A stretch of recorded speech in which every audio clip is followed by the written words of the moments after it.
the board in the early to mid game, or the Doomhammer will just solo the matchup afterwards. Agreed. I think one strong thing that the Paladin also has going for it is the presence of taunts in the list. The Pack Mules and the Righteous Protectors, especially if they're buffed up, can be a big problem for Shaman. But that also means that the distribution of the buffs tends to be better for Paladin if they're not so all in on one that can get Lily Pad, Lurker, Hexed. And I suppose that's a benefit for Gur's list as opposed to Shaxi's, which I think it's not necessarily a good thing to be running Blessing of Authority against Shaman. Give Jam? Give Jam, yeah. I don't even know if he's got headphones in. Maybe he's just playing it over the speakers, or maybe it's just the music of his mind. He's in tune with his deck. But Guru, deep in the tank on this mulligan. Like, the only one that I would heavily... So, McGurgle is the obvious card that you could keep. Samuro is interesting because if you can buff it with a Bannerman or get a Conviction, it could be very powerful. And in the end, it's the solo keep of Blade Master Samuro. That is pretty spicy. I like it. I mean, the McGurgle toss, I'm a little bit unconvinced of, but I think Samuro is just such a unique card in the deck and what it allows you to do in these board-based matchups that I'd rather make sure it's in my hand. The Conviction is a 2 of, and you'll worry about trying to find it at some point. It's just like how I used to keep Samuro as Rush Warrior versus Token Druid. Like, you still need to hit Conviction or Raid Leader at some point, but if you do hit it, that's just a broken thing that your deck is normally not allowed to do. And obviously, I doubt Hunter Ace is watching right now. I hope he's having fun in France at the moment. But his secret spicy tech in Paladin, I'm sorry if I'm giving out your company secrets here, Casper, but Peasant, according to him, is the turbo nuts in Paladin. And he's the kind of player who will profess to many different cards being the absolute nuts. But this is his one-mana Cornelius, as it has been phrased, I think, somewhat generously. In this instance, though, it's not going to be getting the job done. I feel like that's even more generous than calling Battlemaster Loath that one. It doesn't draw anything because it didn't survive, and it wasn't even just the top deck of the Arid Stormer, right? There was Gyreworm for GivePLZ, there was Storm Strike if worst comes to worst. Obviously, Gur was not really expecting it to live long, but he was hoping, right? Because if it could at least get some value trades, then it sets up for a pretty clean Samuro. But nowadays, he still just has Samuro Conviction anyway. That's right. I was kind of memeing my way through those early turns, but for Gura, he kind of anticipated that he was going to fall behind. Again, I feel like it's an aspect of so many of these board-based aggressive-ish decks at the moment, be it the Shaman, the Paladin, those are really the main two, but even Rogue as well, is do you try and win the board from turn one? Because if you lose, it's kind of just over. Or do you keep the comeback mechanisms, be it the Forgeborn in Shaman, Samuro here as well, also in Rush Warrior, although that's not so much of a deck in this metagame anymore. And by accepting that he was going to lose the early game and keeping the comeback mechanism, Gura stayed alive in a game that otherwise would have just been over. Yep. I think it's very reasonable to expect that you lose the early game just because of the way your 1-drops line up versus theirs. You play 1-1s with Divine Shield, they play 1-2, 1-3, right? Yeah. So those just don't trade well for you in the long run, and you don't buff whatever on the board already. You only give it an attack. But now we've entered phase 2, right, where GivePLZ has the Doomhammer. He's made the decision of clearing off the Samuro there, which I thought he was maybe thinking about sending one hit into it because he could then Storm Strike the other half of it and then ship the rest of the damage phase. But I think this is much smarter because when you're not telegraphing, and two, you get to remove damage from the board. But then Gur, here with the Robes of Protection, is shutting off the Storm Strike. Oh man, this is so awkward, drawing Doomhammer into the Cage Match Custodian. Yeah. Storm Strike, like if you want to play that, you have to double hit the Robes, and then you're not even, it's just 3-mana deal 3 at that point, which is obviously an absolute disaster. Do you just start launching everything at the Dome and pray that they don't have Battlemaster to be able to back up that Conviction that you know they have in hand? Okay. I was thinking about the Dome plan, And then at some point you have to Hero Power and then Storm Strike whatever you play, right? Because you can target nothing on their side. So that's 14, and then Fire Elemental 18, plus the swing you get on that turn. It's technically 22, but any taunt and you're crying. So I think this is a bit more measured from GivePLZ, and not just the taunt. Like you said, there's the out for immediate counter lethal. Getting rid of the robes here, it feels super bad to have to just contest with your 3-2, which is not drawing anything. But right now, he's valuing the Doomhammer as a removal tool, which, to be fair, if Paladin's not already on board, they have very little burst, so you can use your health total as a resource. Yeah, you're not wrong. And to be fair, this Fire Ellie is still pretty good at keeping board control in his favor. If he goes swing into the Divine Shield, Fire Ellie, he can make it so there's just a 1-1 on the other side of the board. Oh, ooh, with that pickup, maybe your game plan shifts once again. Oh, it's so tough. Because it's not even a 2-turn lethal setup, right? He can get 16 this turn into 4 next turn. Barring any taunt. Oh, wait, sorry. He has Fire Elemental next turn. Yeah, if that goes face. Okay, then he would... So if it's Storm Strike, Rockbiter this turn, you leave 5 on board. Yeah. 1 Conviction is 11, and then Battlemaster 22, so you don't beat a 2-card combo. Do you beat double Conviction? No, that's just the same thing. I'm being stupid, sorry. Oh, wait, it's not the same thing. There's like 5 less damage that way. Right, yeah. Double Conviction is 12 plus the 6. It's exactly lethal with double Conviction, right? You Storm Strike a minion of theirs, so they only have... Oh, you're Storm Striking this turn. Yeah, okay, yeah. That Maybe seems just smart. do that. I don't know. I mean, you know that their hand is 1 Conviction because those are the only holy spells they have in their deck, and they drew 1 off the Knight of Anointment. What the other card is, you just don't know. It's a suspicious card because last turn they went, what? Jewel Kit, Hero Power, Goody 2 Shields. Like, it's not just some cheap, rubbishy minion that they can throw out. It's doing a specific thing, and I think he had the read that it was Battlemaster. Okay, well, GivePLZ played safe there, but this is so good for Gur now.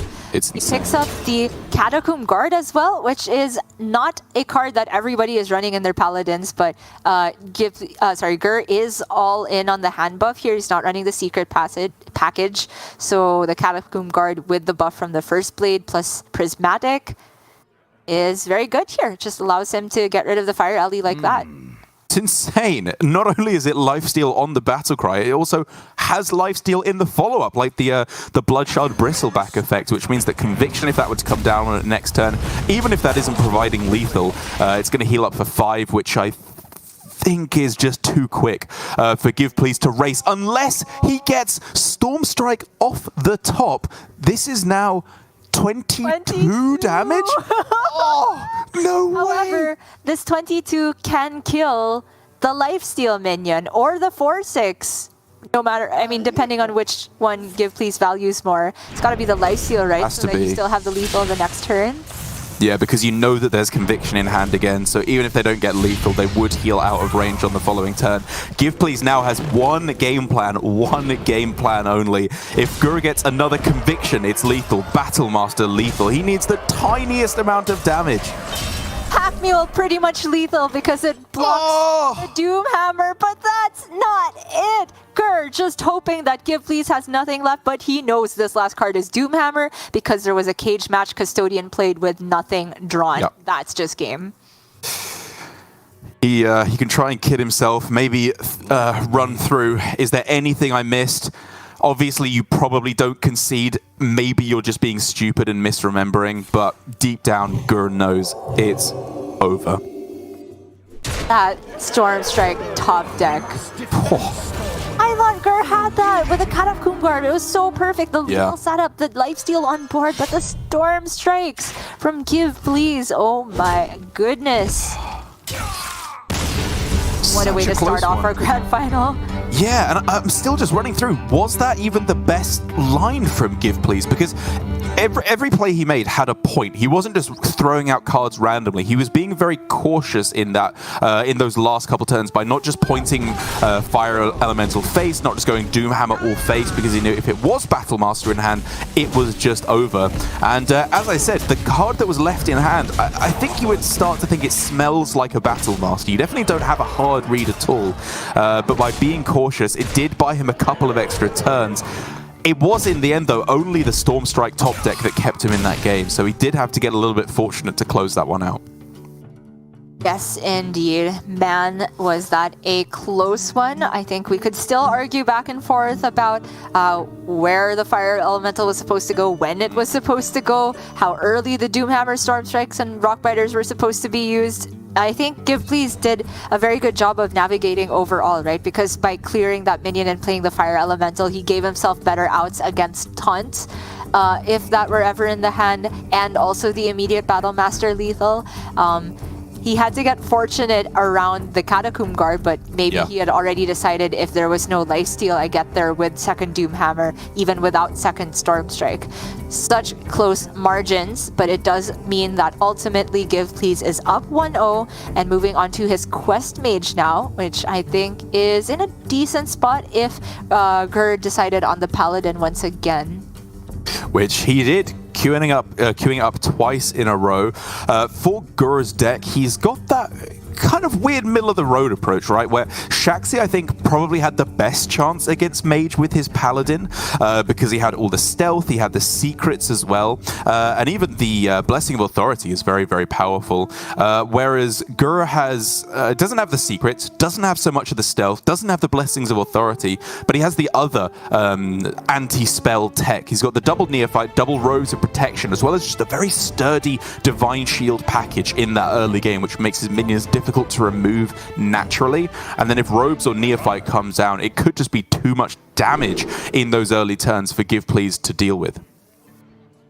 Maybe so. This is a matchup where I definitely favor just throwing down a Conviction if you feel like they don't have the removal. Oh, yeah. But it can also just be that delicate back and forth with the unspoken threat of the Conviction in hand, especially with Battlemaster at any point, maybe forcing GivePLZ onto some suboptimal removal. But here we see for Gur, the Robes of Protection have appeared, and that's a very, very big deal because just the fact that it has 4 HP means it takes more than a Fire Sale to get through it. Much more indeed, and this curve now is starting to look pretty juicy. Coin Robes into Goody 2 shields, or maybe even the other way round. It's a little bit awkward. It depends whether or not they have First Flame. Probably Robes first, I would guess. But either way, the point is this is a very robust start, very difficult to deal with, and it ramps up the pressure very quickly. Yeah, it's the most protection you can possibly get. Robes and everything else with a shield on it, it looks like, bar the Knight of Anointment, but that can be saved for when Gur wants his Conviction. I do favor starting the Robes for the reasons you laid out, but also for GivePLZ, picking up the Phoenix this early is a big deal because if at any point he gets Fire Sale, when that wakes up, the Phoenix can get through the Robes. Okay. It's a big deal. Obviously, ping still not a possibility on the... He's trying, though. Sorry, GivePLZ. Yeah, okay. Not just spells. It is also the hero power. Thanks for reminding us. Fairy Dragon seems a long way away at this point in Hearthstone's history. Gur also had a little laugh at that. If we could just remind everybody... Yep, this includes your own spells and hero powers, so running Robes with Blessing of Authority in the deck probably doesn't make sense, so Gur running an entirely different version from Shaxi. And so now, while Fire Sale is kind of a forced play, and it does deal with the Robes, very importantly, as the big factor of this turn. Still a lot of damage coming through. GivePLZ has to make sure he is winning the board back soon, which has the kind of hand that can do it. The Refreshing Spring Water to refill his hand, and then Brain Freeze, Ignite for removal. It can get there, but it's getting scary. This Battlemaster to follow up, even without Conviction, is a lot of damage. Yeah, and I will say, like, for Give Please, usually it feels awkward to play Fire Sale on the Divine Shield of the 2 shields, which can regenerate. But the only spells that Gur is running is the Conviction, like you said, right? So that's not something he wants to play this early because it's turn 4. He can get it and pop the Divine Shield back on, but it's such a suboptimal way to play Conviction for its usual effect, which is pushing maximal damage. Maybe you just do it though. 1 out of 3 times it's insane. 2 out of 3 times it's decent at the very least if it hits the Argent Squire, and obviously a third of the time it's absolutely awful on the night. Oh, but that Divine Shield, if you get a 7-2 Divine Shield, that's so strong. True, and the Battle Master in hand. Yeah, exactly. You know what? I'm coming around to it. It takes a lot to get through Divine Shield as mage. Like, you have to spend mana on P and then have something else. Oh! Not like this! And it's also the worst possible placement for Battle Master. That is very unfortunate.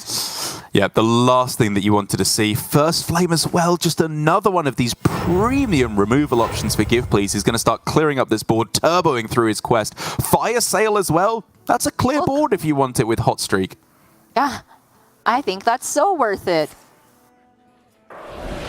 Or Ping? I think he's trying to complete the quest first, yeah. Doesn't want to waste all his fire spells. Gotcha. And he doesn't actually have to do it here. Just going for Ping is probably still good enough, actually. Oh, but he gets to end with Geomancer on board with the Fire Sale. I think that's a little bit too good to pass up, because look at his hand! And Gur has just no responses other than Samuro to falling behind on board. Okay, that's an interesting draw. It could obviously still just be Battle Master on this turn because you're playing a 5-5 as opposed to 2 1-1s. But he needs to think, you know, what is he trying to buff with this hand? How does the interaction with Jewel Kit and 4-Dragon work together? Well, it just stacks. I mean... Yeah. I mean, sorry, I know how the interaction works, but how do you want to make it work? What do you want to be buffing? Is it a single big minion, a hand full of wide minions? It's quite a difficult turn, actually, I think. Yeah. I think I like the 3/1/1s and hero power. Sorry, 3/1 cost and hero power. At least one of these is going to lose their shield immediately, which is not actually ideal because you kind of want the 4-Dragon buff to work that way as well. But I think it's worth it just to make sure that every single turn moving forward you have a big threat, big threat, big threat. But Gur is just going to go ahead and hold on to one Protector. Not sure why, honestly. Yeah, I mean, it gets him an extra buffed minion in hand. Like, it gives him more stats overall, but it's obviously a lot slower and does gives Give Please the ability to deal with this board a lot more easily, honestly. He doesn't even have to sweat at all. His mana is not a concern at all. Yeah, First Flame trade. Well on his way to quest completion. And Gur is a long ways off from threatening lethal. Just the Frost, I think, is the one last needed for level 2. And then with Refreshing Spring Water and obviously still the ability to discover another one when he does find that Frost spell, I think Give Please is still looking to be in a good spot. 4-Dragon is going to have to do a lot of work to salvage this one. And it is going to be the play here, but Give Please is sitting on this Devolving Missiles ready to chomp up the 4-Dragon. However, I think there is a bug with Prismatic Jewel Kit at the moment that yes. Procs the Jewel Kit even if the Divine Shield is lost, not in the way you mean it to be lost. I mean by transforming effect, saps, that normally shouldn't work. Yeah, you are correct. I don't know if it works with 4-Dragon, but with specifically the Jewel Kit, you are correct. Devolving Missiles would not remove that Divine Shield without proccing it. But that's fine. I still think Give Please, even factoring that in, is in a good spot. Cone of Cold. I mean, obviously Cone of Cold is good, and you probably pick it because it's another Frost spell, but just taking another Ignite there was also kind of tempting to just go for lethal in the next few turns. Yeah, there we go. It still happened. Okay, I thought the bug got fixed. But it looks like 4-Dragon didn't proc at least, which is obviously way more problematic for Give Please. 5-5 is nowhere near as scary as 1-1 divided across 3 minions. Yeah. Sorry, 3-3 divided across 3 minions. Okay, first they need some real miracles here. I'm trying to think what it could even get. Like, draw cards is probably what you're looking at to be able to actually get some more pressure from your deck. Not these. I'm not seeing it. I felt like Gur needed McGurgle off the top into McGurgle Prime to really get back into this. For now, the pressure is just far too slow. This Neophyte can just annoy GivePLZ for a turn, a very small irritation, because it's not really threatening lethal when it comes down, which is obviously when Neophyte is at its best. Yeah, just trying to threaten the Battlemaster here. Obviously, it means that if there's a Battlemaster off the top, that's then a concern once again, but Cone of Cold just makes very, very quick work of it, and it's the perfect time to play Dawn Grasp as well. It could not be more clean for GivePLZ, as next turn, even if it's not lethal because his deck is quite expensive due to no flows being played, it's going to be a lock. He can clear everything, push the 7 face. I don't see a route back in for Gur. Yeah, neither do I. The Neophyte can buy some time maybe, but barring even the ability to get rid of the 7/7, GivePLZ simply has to take some trades, remove a little bit, and he will be absolutely fine. Yeah, going as all in as he can very correctly too. But I think first and second flame, even if they're costing 2 mana apiece, and then an ignite, you're going to be able to clear off just enough to be able to stay alive. Crime session for 3. Okay, to be fair, this is more minions probably than GivePLZ was expecting all at once. And that probably means Crime session is off the table here, right? As long as he clears this, Gur has just 1 card in hand, a randomly generated 1-drop, which is not scary, and he's already played his biggest threat. But okay, GivePLZ is not a cautious gamer. Yeah, he does not. He's GivePLZ, but he does not give something else. As the flurry here is insane in its own right. Second flame, yeah, you should be able to clear off or freeze everything if you want to. Trade into the 1/1 and then flurry. Or this, yeah, either way. All right, yeah, sure. He just leaves 2 very low pressure minions, and there's no possibility for Gur to have both Battlemaster and Conviction at the moment because one of these cards was generated. So Gur's just gonna throw it down, and GivePLZ is off to a lightning fast 2-0. Only 1 win away from taking the entire week 1 and 5 points towards playoffs qualification. Absolutely. Loving his gameplay as well. I think that his approach with that mage was bang on. You know, again, we can see the difference in play styles coming into play. I think if Gur was on that turn, there is not a chance in hell he would have played the cram session. He would have just cleared the board 100%. Don't mess around with trying to go for your win condition too quickly. But to be fair to GivePLZ, I think it was because of the hand information he had, because he knew it was just a random 1-drop, there was no Conviction Battlemaster possibility, so he was just never dead. He was fine no matter what he did. And at the end of it all, just the OTK Quest Demon Hunter. I'm so glad that this is the final hurdle for GivePLZ, because this is really the talking point of Gur's lineup. His tech inclusions that make him so much stronger against OTK Demon Hunter. But the real question at the heart of it all is, do those techs make his decks good enough against OTK Demon Hunter? Is it still just the king of the APAC region this week? I really think so. I mean, even though Gur has a Paladin, which I think is straight up favored, the Hunter, I feel, is an unfavorable that maybe gets plus question mark percentage points from Robes of Protection. Don't know if it's enough to call it a favorable. And then he still has Mage, which I feel is an awful matchup into OTK Demon Hunter. They really will not give you minions to play. And by the time they are playing a minion, it's usually either a desperation draw, which they'll avoid at all costs, or Curchus, which means that if you are 1 turn behind, you complete their quest and play your Varden into their Curchus, they will just kill you the turn after. That's just the only time that OTK Demon Hunter plays Curchus. Fight with honor.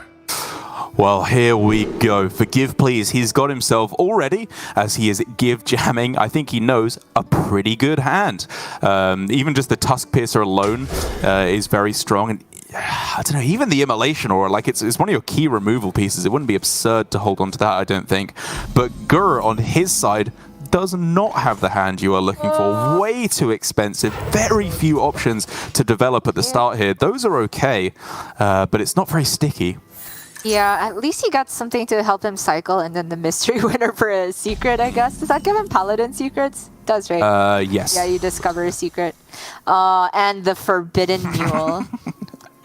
However, I want to note that Gur tossed Robes of Protection from the opener. I thought he'd keep that because I thought it's in there for this matchup in particular. He played the right hand one. Thank you, Gur. My man. He's got our backs. And told him yesterday. Yeah, I will say that although GivePLZ's hand was looking very good at the start, it has taken a bit of an awkward turn. Getting Moarg, Il'gynoth, and an Arcanist all in your starting hands are all cards that you really want to discount off the combo. And so, although it's not the cornerstone of his game plan by any means, with Illidari Studies in hand, if he gets Glide, I'm saying you take it. Yeah, I agree completely on the glide, but look at this Oh My Yogg. Okay.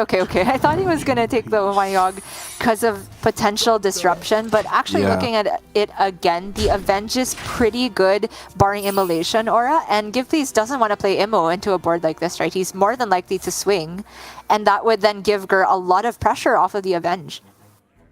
Okay, no glide available, so just carrying on with the standard game plan here. Spectral Sight plus a swing will allow for easy quest completion. But again, do you want to? You probably do have to swing just to keep the card draw rolling. But getting a Peddler here is just awful. You are discounting really bad cards.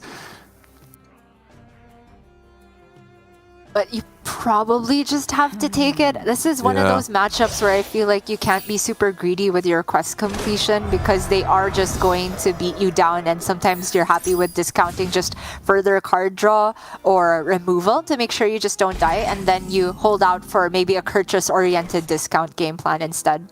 GivePLZ here not swinging at all is kind of terrible for Gur because he was relying on this Avenge to give him more reliable pressure. Right now, I hate to say it, but I think the Pack Mule gets played. Yeah, I think it probably is Mule time, huh?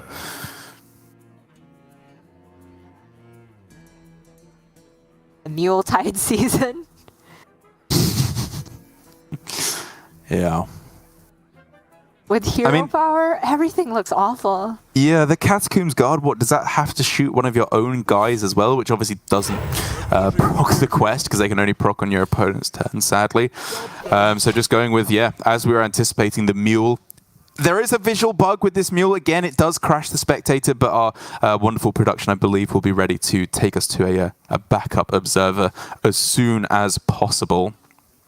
And again, it's a weird point in this game because while I was saying GivePLZ has got himself a very nice hand, at this point he kind of doesn't. He has the card draw with double jump and a swing, so it's very easy for him to complete the quest again this turn. But the cards you draw off double jump, again, are not cards that you want to discount, so it can be a little bit awkward in terms of how he should go about completing the quest from here on in, especially when he's drawn so many of his combo pieces. Yeah, that's definitely difficult to go about, especially since this board, when it comes back, probably has a 2-3 on it, which you want to Immolation Aura, and then that Immo doesn't immediately kill off the Cursed Mule, which will then turn into an Uber Cursed Mule because of the Avenge. And then if GivePLZ, depending on whether or not he got I-Beam from that first double jump, might be in a bit more trouble than he initially anticipated. From GivePLZ's perspective, I think the secret could also still be Galloping Savior. Last turn he only played double jump in or something into Spectral Sight. Maybe it was the Studies. Yeah. I think the how you go about the quest completion again that turn is a little bit awkward again, as thankfully we are back in. The cards that were discounted there, Philosophy and Fellscream Blast. Yeah, not terrible to get Fellscream Blast because the combo is starting to come together, but it's still a fair ways off. We're looking at like 9 mana minimum here to be able to actually pull it off. Right. Sorry, I thought you were talking about the first few discounted cards because he did end up using the Immolation Aura. Right. Which is a pretty big deal, but he did get rid of the Avenge pretty cleanly. The Neophyte is honestly not all that awkward for GivePLZ here. He's still able to do so much with those discounts from the first round of things. Philosophy for a 2-cost Moarg just to have the resource in hand, I think is not an... I think it's a wise play because he, at any point when he plays Kurtrus, the other Moarg will cost 0 and he still has another Philosophy, and 2 Moargs is more than enough to deal lethal when you have a talented Arcanist. So I'd rather have like an extra Moarg in hand for what is inevitably going to be a response turn versus Gur rather than a Kurtrus for GivePLZ turn, it feels like. Yeah, I do think you lay it out well. The only difference was the other Philosophy costs 0, so he could have just thrown that down at any point to get another Moarg, which would disincentivize you, but this does spend an awkward mana that would have been maybe difficult for later on. Obviously, the unspoken part is that GivePLZ here is just conceding to Conviction plus Battlemaster. He knows the Conviction is in hand because a generated Knight of Anointment was played earlier, but thankfully for him, he lives to fight another day, unless Gur is massively slow-rolling him here, as would be uncharacteristic of what we've seen from him so far. He can know that he's safe to fight another day, and from that point, I think he's looking absolutely fine. He can clear the board, get Kurtrus down, and start to be looking in a pretty good spot, actually.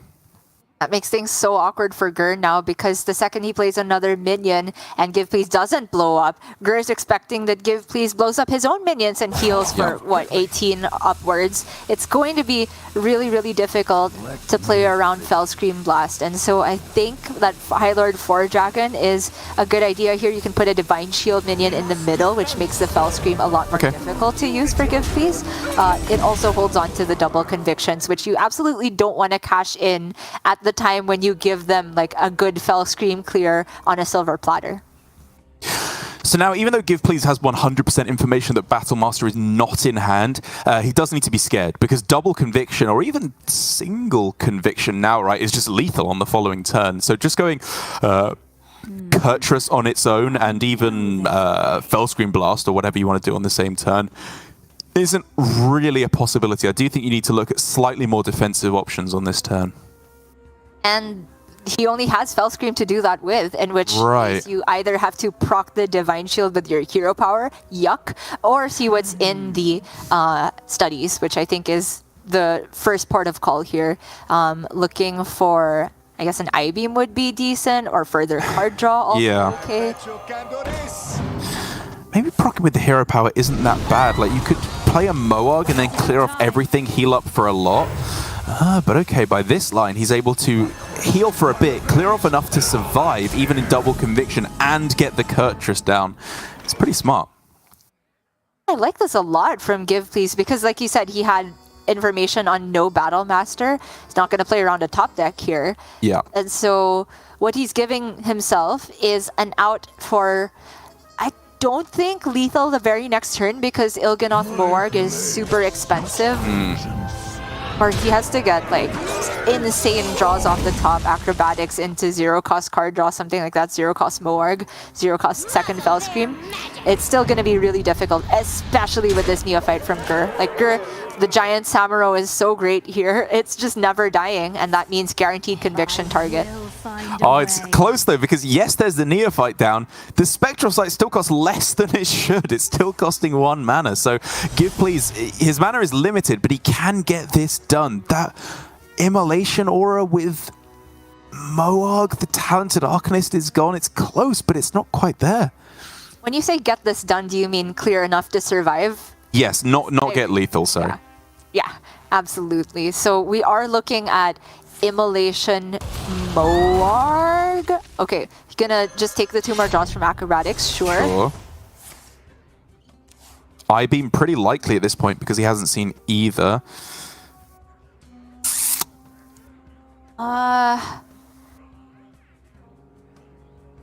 Does he have to study for the I-Beam? Oh, he just loses then, right? Because he would still have to face tank the 4 dragon. That's I-Beam. He can go Moarg plus, like 0 mana Moarg plus I-Beam after philosophying it. Yes. Yes, good. That still works. That still works. Good positioning, good use of the discount from Illidari Studies, because that philosophy cost 1 because of the effect. Well, because it was just a philosophy that hadn't been discounted. So very, very clever use on that turn, which means it has to be exactly Battlemaster for Gur to take this game. He misses it. So even with double conviction, again, it's not enough for lethal. And GivePLZ might have just about got there. The triple Moarg. This is a lot of damage as soon as he finds some lifesteal to go alongside it. Yeah, there's still one more Fellscream Blast, right? Unless we missed something during the spectator issue.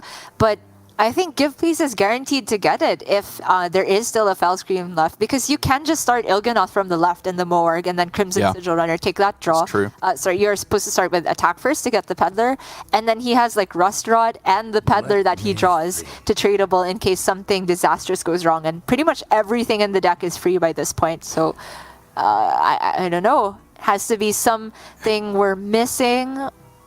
Yeah, he does need to be careful, because tradable is obviously hard locked at 1 mana, and if he wants to go Il'gynoth double Mo or triple Moarg, that is his full 8 mana used up. So it's not guaranteed lethal, I don't think, quite yet.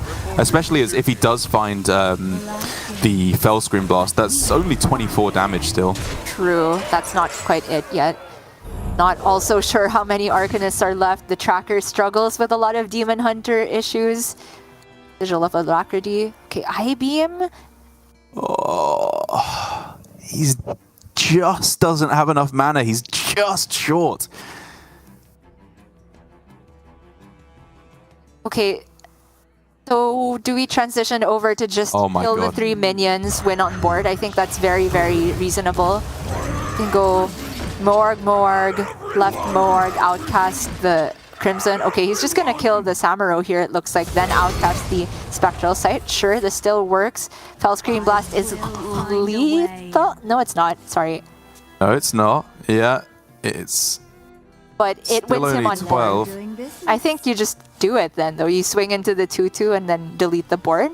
There it is. But he's got the Arcanist, the 1 card left over. I think it was a 50-50 at the end there for it, right, with whatever the other card was in his deck. Again, the deck tracker does not like it, but that is going to be GivePLZ taking the win. A risky play again with all these combo decks. The Mage, the OTK Demon Hunter, he's not afraid to take these very calculated risks, and it does mean he is our Week 1 champion. 5 full points to put to his name, equal with Possessi now with his legacy points from last season. And just in that last series, time and again, I think he spotted these very creative lines, very good understanding of these types of combo decks that I think will serve him well in the weeks to come. I think that was just so cleanly done from GivePLZ. A bit upsetting that we didn't get to see how he answered that first board, but obviously it ended with him with all the necessary combo pieces still intact, even though nothing super significant was discounted. I've talked about this, how like in a lot of situations you can just maneuver yourself in a spot where your discounts give you cheap removal, which then allows you the time to play Kurtrus, and then whatever's left in your deck, even if you're Il'gynoth and 1 Moarg is full cost, is generally going to be enough to still give you a combo, because you can turbo through that draw really, really quickly. And I think especially the turn that when Gur played the Cult Neophyte, GivePLZ still found ways to maneuver a good board clear and set himself up for lethal the next turn. Just brilliant on the Mage, on the Demon Hunter, on everything. I think GivePLZ is such a